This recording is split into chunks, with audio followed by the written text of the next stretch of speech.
From Cornwall to Birmingham and Johnston and Bexhill, here's Ruben Spar on the radio.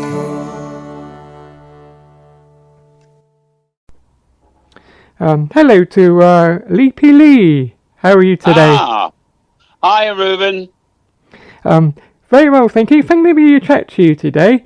So I'm going to take you back where you first started in your career. So what was it like going to the recording studio back in 1968? Well, they were proper recording studios back in 1968. we used to have the drums that we used to get right, and then we'd have the guitar right and the bass right, and we put it all together and then put the vocals onto it, with great big desks, of course. Now, of course, it's all on buttons. They seem to press buttons for everything.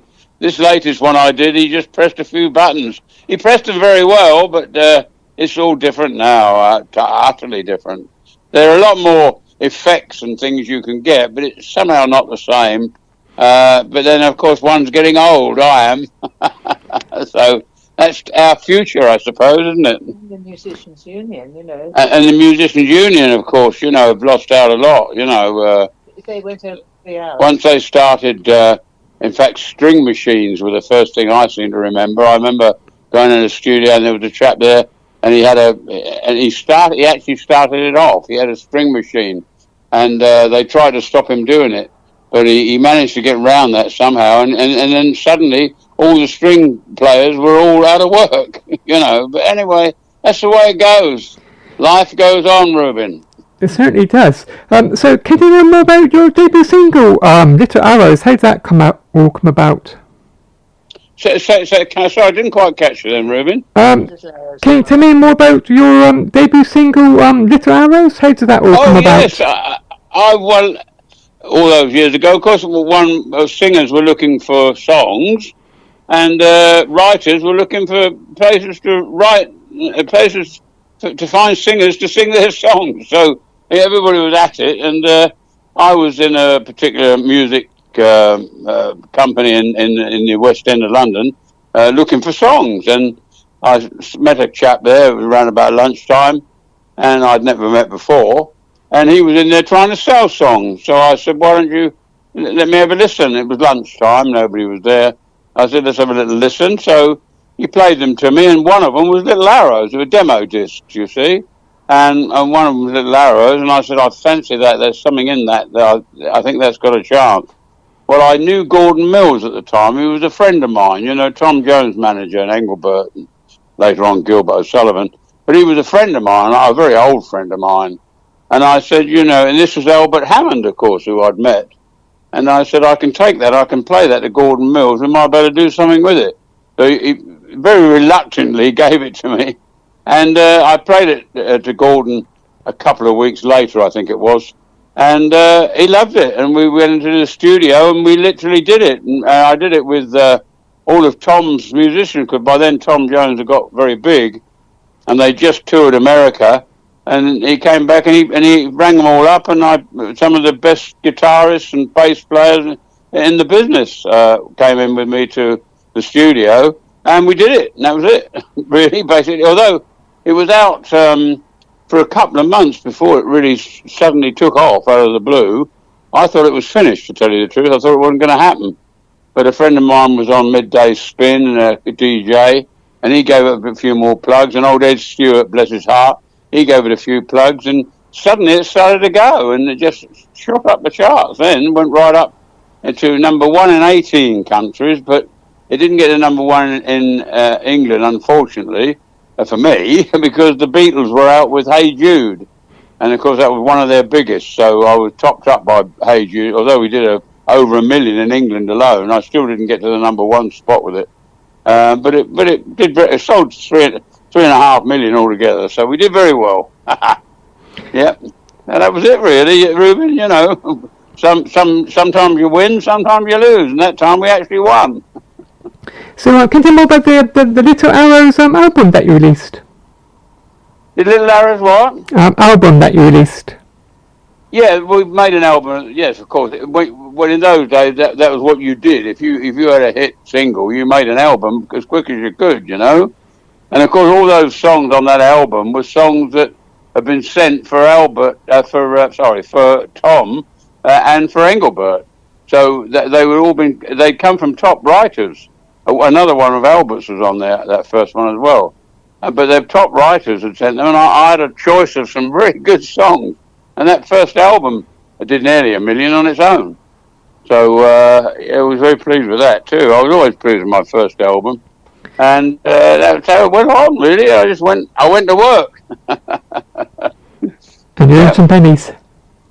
Earned some pennies, yeah, thank God. So But I had been in the business for 15 years, so it was time. The time had arrived. yes, tell me about this single that released called Good Morning. Yeah, that was written by Tat Meager. He came from Brighton. Yes, I remember MCA ringing me up and saying, "Welcome back to the charts, Leapy," because I hadn't had a chart success after that. They'd given me the wrong song, the long story, but anyway. But Good Morning went in, and it went to 22 in the charts. Well, in actual fact, 22 in the charts in those days was pretty high, you know, because there was a top 100. I think you could well be 99 if you weren't careful. So 22 was quite good. And I used to do that in the act as well. I still do it in the act. In fact, oddly enough, people still remember Good Morning. I'm often asked for it. So it did well, you know, did well. So can you tell me more about the album that released called Drift Away? Drift away. Drift Away, yeah, Drift Away was an album that I put out. I actually wrote 2 or 3 songs on Drift Away myself because I enjoy writing, and I've written a few. But I was going on B-sides. They kept bunging me on the B-sides. It didn't matter on the B-side because you earned the same amount of money with the B-side as you did with an A-side. Drift Away, yeah, I wrote Drift Away. I wrote the song, and there's 2 or 3 on that album, I think, that I actually wrote. So that was nice. It was nice to have some of your own songs on an album, you know, that you've written yourself. And I enjoyed that. That did very well, but of course, I sold that mainly at venues where I was working. I sold thousands of them, actually, but they were all sold at venues when I worked. Of course, nowadays you don't sell CDs because nobody's got a CD player anymore. They're all on Spotify and iTunes and all that lot, so there you go. Which is what this latest one's on, of course. Yes, I prefer much the old CD, I'm afraid. Yeah, the old CDs are gone. Yeah. And the vinyls are well gone, of course. Yeah. Vinyls are coming back. There's something about vinyl, you know. There's a warmth in a vinyl recording that you just don't get on the CDs. The CDs, they seem to clarify all the instruments. It's very clear and distinct, everything is, and everything. Wow, that's wonderful. Can hear everything, every single, can hear a penny drop. But in actual fact, the vinyls were warm, and they blended the sound together a lot better, I always thought. And a lot of people are buying them now, of course. The vinyls are having a revival. So, you know, it's nice to know that. Yeah, they certainly are. Who knows, that Laris might get to the top again. You never know. Bring it back on vinyl. That'd be good. Yes, absolutely. Yeah. So, can you tell me more about your latest single called Santa's Here? Santa's Here, yes. Well, we thought, you know, that there's not enough songs these days. What is that? There's not enough songs these days for Christmas for children. And I listened to them all last Christmas, and the top 4 were all old songs. You know, they were Driving Home for Christmas, Chris Rea. They were All I Need for Christmas Is You, Mariah Carey, and the others. But the top 4 were old songs, and there's nothing for children. It's a kiddies time, really, more than anything. And so we thought, well, why don't we try and put a different lyric to the old melody? So we got to work on that, and I got in touch with Albert Hammond, of course, who wrote the original, and his company, and we got permission to do that because you've got to get permission. You can't, so we are licensed. We're licensed and legal to play. I'm delighted to say. And Albert rather liked it. He said he thought it was great. So that's what happened. So we did it, and it's out. And Santa's here. Yes, nearly. Yes. Santa won't be far away now. So, any future plans for listening more music next year?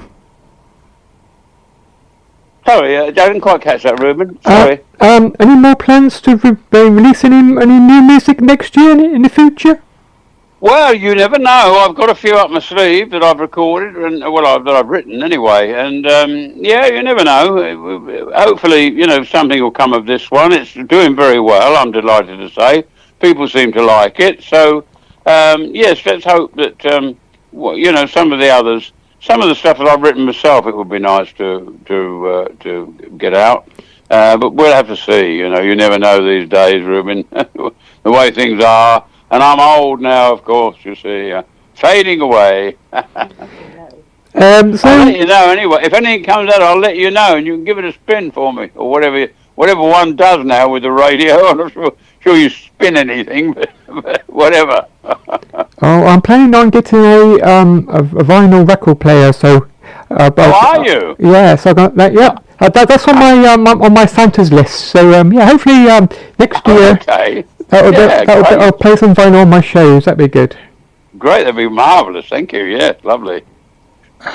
So can we bring in Sylvan Mason, please? Sylvan, yes. Hold on a minute. Of course you can. Just one moment. Hold on. Here she is. Hello, Ruben. So can you tell me how do you come about meeting Leapy Lee? Oh my goodness! Well, it was a very long time ago, Ruben. We've been together now. Long before you were a twinkle in anybody's eye. In fact, in 1966, I went with my then husband to a recording studio in Denmark Street. Denmark Street in those days was this kind of Tin Pan Alley, music street. It was just full of music. Recording studios, and everybody used to go down there. The Stones, the Beatles, everybody. And we went to, Leapy was a friend of my ex-husband, Barry Mason, and we went to hear him recording a couple of songs in this basement. And in fact, the songs were The Man on the Flying Trapeze and Boiled Beef and Carrots. I'll never forget it. And that was when we first actually met, and then we became very great friends for a long time. We've been very great friends for a very long time, and know each other very well. Yes. So, what was it like to manage Leapy Lee? Oh yes, you asked me that before. Well, I'm not a professional manager at all, but I've sort of. It's not easy to manage Leapy Lee. She manages to keep me out of trouble, Ruben.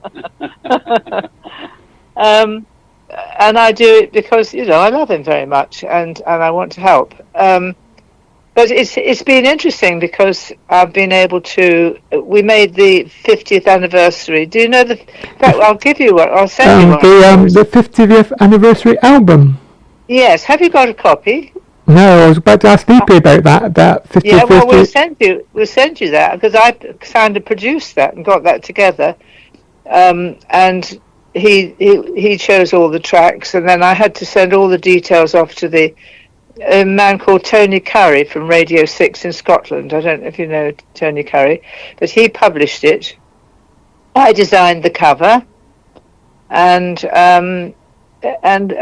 got a license for it and everything. And Leapy's friend Barry Morgan printed off about 3,000 copies. Oh, yeah, they went. Oh, is that on CD?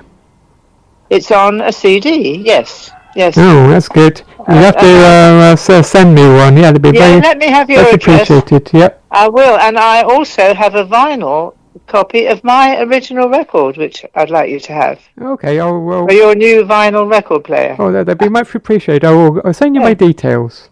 Yes, please do. Can you put Leapy Lee back on now, please? Yes, here he is. Hi, Ruben. Here I am. Haven't gone anywhere. So can you tell me more about your 50th anniversary album? The anniversary album, yes. Well, it's another one of those. I mean, we put songs on it. Some that I've written, some that I haven't written. We picked them out very carefully, and one of my favourites is "Summer Rain," which I wrote when I was away, and that's quite a nice one. And in fact, there's 2 or 3 on there that I wrote, and we just picked what we thought was the best. European Flowers was one of my favourite records. Song. Yeah. It's a beautiful song, European Flower. Everybody seems to like that. No, it's we're very pleased with it. We're very pleased with it. Love on Borrowed Time. That was Potker. Keith Potker wrote that. Yeah, of the Seekers wrote that, and he produced a few of them for me, Keith Potker, and because he was obviously a wonderful talent from the New Seekers. It's sold a lot. I sell a lot of venues, you see. That's what I do now. That's what not so many these days, of course, because people haven't even got CD players anymore. Some of them got them in cars, but we sold thousands at the venues, the actual venues that I play.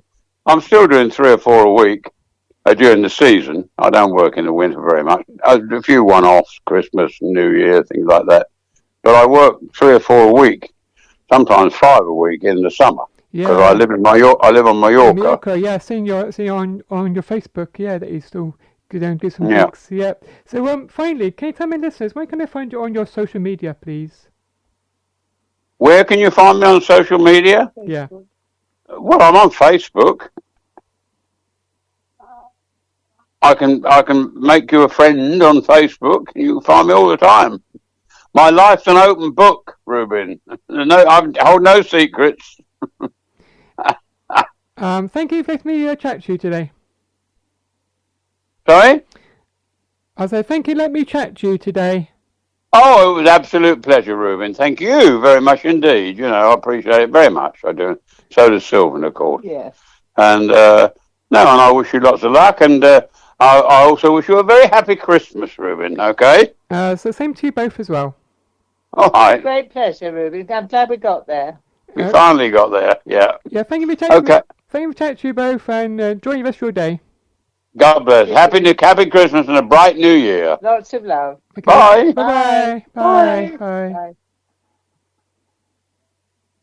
From Cornwall to Birmingham and Johnston and Bexhill, here's Ruben Spire on the radio.